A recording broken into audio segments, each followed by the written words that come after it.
ছাত্র জনতার অভ্যুত্থানের মধ্য দিয়ে ক্ষমতাচ্যুত শেখ হাসিনা পালিয়ে যান ভারতে।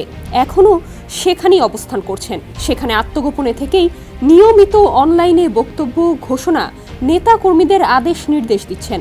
তার এসব কর্মকাণ্ড নানা আলোচনা সমালোচনার জন্ম দিচ্ছে। এসব ভালোভাবে গ্রহণ করতে পারছে না ছাত্র জনতার একটি বড় অংশ। তিনি কেন এই বক্তব্য দিচ্ছেন তার জন্য ভারতকেও দুষছেন কেউ কেউ। তবে ভারতে এবার শেখ হাসিনার বক্তব্য নিয়ে মুখ খুলল।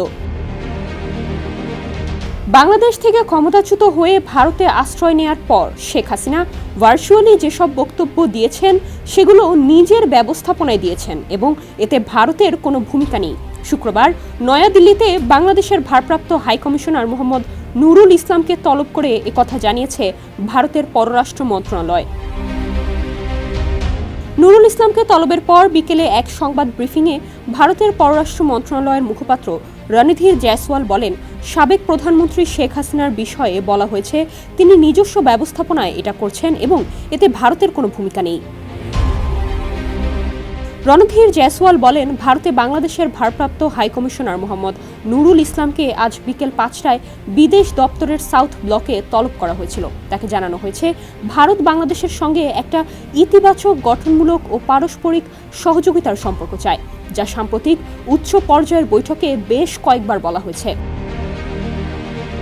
তিনি বলেন, তবে এটা দুঃখজনক যে বাংলাদেশের একাধিক বিবৃতিতে ভারতকে নেতিবাচকভাবে চিত্রায়িত করা হয়েছে এবং তাদের অভ্যন্তরীণ সমস্যার জন্য আমাদের দায়ী করা হয়েছে। বাংলাদেশের এই বিবৃতিগুলো ক্রমাগত নেতিবাচকতার জন্য দায়ী। শেখ হাসিনার মন্তব্যগুলো তার একান্ত ব্যক্তিগত উল্লেখ করে ভারতের পররাষ্ট্র মন্ত্রণালয়ের মুখপাত্র বলেন, এতে ভারতের কোনো ভূমিকা নেই। বিষয়টি ভারত সরকারের অবস্থানের সঙ্গে জুড়ে দেওয়ার দ্বিপাক্ষিক সম্পর্কের ইতিবাচকতায় প্রভাব ফেলবে, যদিও ভারত সরকার পারস্পরিক কল্যাণকর সম্পর্কের জন্য প্রচেষ্টা চালাবে।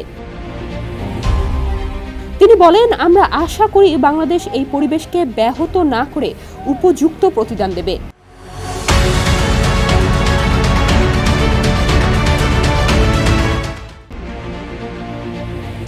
সম্প্রতি ফেসবুক সহ বিভিন্ন সামাজিক মাধ্যমে একাধিক লাইভ বক্তব্য দিয়েছেন শেখ হাসিনা। তাকে উস্কানিমূলক বক্তব্য দেওয়ার সুযোগ করে দেওয়ার অভিযোগ তুলে ঢাকায় ভারতের ভারপ্রাপ্ত হাইকমিশনারকে তলব করা হয়। এর একদিন পর নয়াদিল্লিতে নুরুল ইসলামকে তলব করা হলো। ডেস্ক রিপোর্ট, সমকাল।